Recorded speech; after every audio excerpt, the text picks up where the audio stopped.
आज की कहानी है गरीबी। मैं एक घर के करीब से गुजर रहा था कि अचानक से मुझे उस घर के अंदर से एक बच्चे के रोने की आवाज़ आई। उस बच्चे की आवाज़ में इतना दर्द था कि अंदर जाकर वह बच्चा क्यों रो रहा है यह मालूम करने से मैं खुद को रोक न सका। अंदर जाकर मैंने देखा कि एक माँ अपने 10 साल के बेटे को आहिस्ता से मारती और बच्चे के साथ खुद भी रोने लगती। मैंने आगे होकर पूछा, बहन जी, आप इस छोटे से बच्चे को क्यों मार रही हो जबकि आप खुद भी रोती हो? उसने जवाब दिया, भाई साहब, इसके पिताजी भगवान को प्यारे हो गए हैं और हम लोग बहुत ही गरीब हैं। उनके जाने के बाद मैं लोगों के घरों में काम करके घर और इसकी पढ़ाई का खर्च बामुश्किल उठाती हूँ और यह कमबख्त स्कूल रोजाना देर से जाता है और रोजाना घर देर से आता है। जाते हुए रास्ते में कहीं खेल कूद में लग जाता है और पढ़ाई की तरफ जरा भी ध्यान नहीं देता, जिसकी वजह से रोजाना अपने स्कूल की वर्दी गंदी कर लेता है। मैंने बच्चे और उसकी माँ को जैसे तैसे थोड़ा समझाया और चल दिया। इस घटना को कुछ दिन ही बीते थे कि एक दिन सुबह सुबह कुछ काम से मैं सब्जी मंडी गया तो अचानक मेरी नज़र उसी 10 साल के बच्चे पर पड़ी जो रोजाना घर से मार खाता था। मैं क्या देखता हूँ कि वह बच्चा मंडी में घूम रहा है और जो दुकानदार अपनी दुकानों के लिए सब्जी खरीद कर अपनी बोरियों में डालते तो उनसे कोई सब्जी जमीन पर गिर जाती थी, वह बच्चा उसे फौरन उठाकर अपनी झोली में डाल लेता। मैं यह नज़ारा देखकर परेशानी में सोच रहा था कि ये चक्कर क्या है। मैं उस बच्चे का चोरी चोरी पीछा करने लगा। जब उसकी झोली सब्जी से भर गई तो वह सड़क के किनारे बैठकर उसे ऊंची ऊंची आवाज़ें लगाकर वह सब्जी बेचने लगा। मुंह पर मिट्टी, गंदी वर्दी और आंखों में नमी। ऐसा महसूस हो रहा था कि ऐसा दुकानदार जिंदगी में पहली बार देख रहा हूँ। अचानक एक आदमी अपनी दुकान से उठा जिसकी दुकान के सामने उस बच्चे ने अपनी नन्ही सी दुकान लगाई थी। उसने आते ही एक जोरदार लात मारकर उस नन्ही दुकान को एक ही झटके में रोड पर बिखेर दिया और बाजुओं से पकड़कर उस बच्चे को भी उठाकर धक्का दे दिया। वह बच्चा आंखों में आंसू लिए चुपचाप दोबारा अपनी सब्जी को इकट्ठा करने लगा और थोड़ी देर बाद अपनी सब्जी एक दूसरे दुकान के सामने डरते डरते लगा ली। भला हो उस शख्स का जिसकी दुकान के सामने इस बार उसने अपनी नन्ही दुकान लगाई। उस शख्स ने बच्चे को कुछ नहीं कहा। थोड़ी सी सब्जी थी, ऊपर से बाकी दुकानों से कम कीमत। जल्द ही बिक्री हो गई और वह बच्चा उठा और बाजार में एक कपड़े वाली दुकान में दाखिल हुआ और दुकानदार को वह पैसे देकर दुकान में पड़ा, अपना स्कूल बैग उठाया और बिना कुछ कहे वापस स्कूल की ओर चल पड़ा। और मैं भी उसके पीछे पीछे चल रहा था। बच्चे ने रास्ते में अपना मुंह धोकर स्कूल चल दिया। मैं भी उसके पीछे स्कूल चला गया। जब वह बच्चा स्कूल गया तो 1 घंटा लेट हो चुका था, जिस पर उसके टीचर ने डंडे से खूब मारा। मैंने जल्दी से जाकर टीचर को मना किया कि मासूम बच्चा है, इसे मत मारो।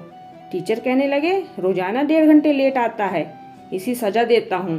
डर से स्कूल वक्त पर आए और कई बार मैं इसके घर पर भी खबर दे चुका हूँ। खैर, बच्चा मार खाने के बाद क्लास में बैठकर पढ़ने लगा। मैंने उसके टीचर का मोबाइल नंबर लिया और घर की तरफ चल दिया। घर पहुंचकर एहसास हुआ कि जिस काम के लिए सब्जी मंडी गया तो वह तो भूल ही गया। मासूम बच्चे ने घर आकर माँ से एक बार फिर मार खाई। सारी रात मेरा सर चकराता रहा। सुबह उठकर फौरन बच्चे के टीचर को कॉल की। मंडी टाइम पर हर हालत में मंडी पहुंचे। वो मान गए। सूरज निकला, बच्चे का स्कूल जाने का वक्त हुआ और बच्चा घर से सीधा मंडी नन्ही दुकान का इंतजाम करने लगा। मैंने उसके घर जाकर उसकी माँ को भी कहा, आप भी मेरे साथ चलो, मैं आपको बताता हूँ आपका बेटा स्कूल क्यों देर से जाता है।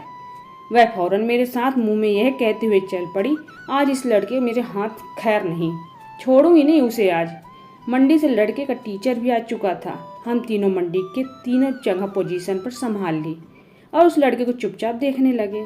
आज भी उसे काफ़ी लोगों ने डांट फटकारकर धक्के खाने पड़े। आखिरकार वह लड़का अपनी सब्जी बेचकर कपड़े वाली दुकान पर चल दिया। अचानक मेरी नज़र उसकी माँ पर पड़ी तो क्या देखता हूँ, वह बहुत ही दर्द भरी सिसकियाँ लेकर लगातार रो रही थी। मैंने फौरन उस टीचर की तरफ देखा। वो शिद्दत के साथ उसके आंसू बह रहे थे। दोनों के रोने से मुझे ऐसा लग रहा था जैसे उन्होंने किसी मासूम पर बहुत जुल्म किया है। आज उनको अपनी गलती का एहसास हो गया। उसकी माँ रोते रोते घर चली गई। टीचर भी स्कूल चला गया। बच्चे ने दुकानदार को पैसे दिए और आज उसको दुकानदार ने एक लेडी सूट देते हुए कहा कि बेटा आज सूट के सारे पैसे पूरे हो गए, अपना सूट ले लो। बच्चे ने उस सूट को पकड़कर स्कूल बैग में रख लिया। आज 1 घंटा देर से था। वह सीधा टीचर के पास गया, बैग डेस्क पर रखकर मार खाने के लिए अपनी पोजीशन संभाल ली। हाथ आगे बढ़ाया, टीचर डंडे से उसे मारे। टीचर कुर्सी से उठा, फौरन बच्चे को गले लगाकर इस कदर जोर से रोया कि देखकर अपने आंसू काबू ना कर सका। मैंने अपने आप को संभाला और आगे बढ़कर टीचर को चुप कराया और बच्चे से पूछा, यह जो बैग में सूट है किसके लिए है? बच्चे ने रोते हुए जवाब दिया, मेरी माँ अमीर लोग के घर में मजदूरी करने जाती है, उसके कपड़े फटे हुए होते हैं, कोई जिस्म को पूरी तरह से ढांकने वाला सूट नहीं है और मेरी माँ के पास पैसे नहीं हैं, इसलिए अपने माँ के लिए यह सूट खरीदा है। तो यह सूट अब घर ले जाकर माँ को आज दोगे?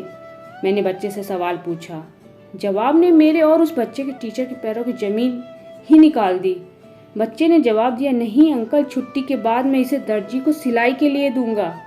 रोजाना स्कूल से जाने के बाद काम करके थोड़े थोड़े पैसे सिलाई के लिए दर्जी के पास जमा किए हैं। टीचर और मैं सोचकर रोते जा रहे हैं कि आखिर कब तक हमारे समाज में गरीबों के साथ ऐसा होता रहेगा। उनके बच्चे त्योहार की खुशियों में शामिल होने के लिए जलते रहेंगे कब तक? क्या ऊपर वाले की खुशियों में इन जैसे गरीबों का कोई हक नहीं? क्या हम अपनी खुशियों के मौके पर अपनी ख्वाहिशों में से थोड़े पैसे निकाल कर अपने समाज में मौजूद गरीब और बेसहारों की मदद नहीं कर सकते? आप सब भी ठंडे दिमाग से एक बार जरूर सोचना। दोस्तों, कहानी पसंद आए तो लाइक और शेयर जरूर करें और चैनल में नए हैं तो सब्सक्राइब करना ना भूलें।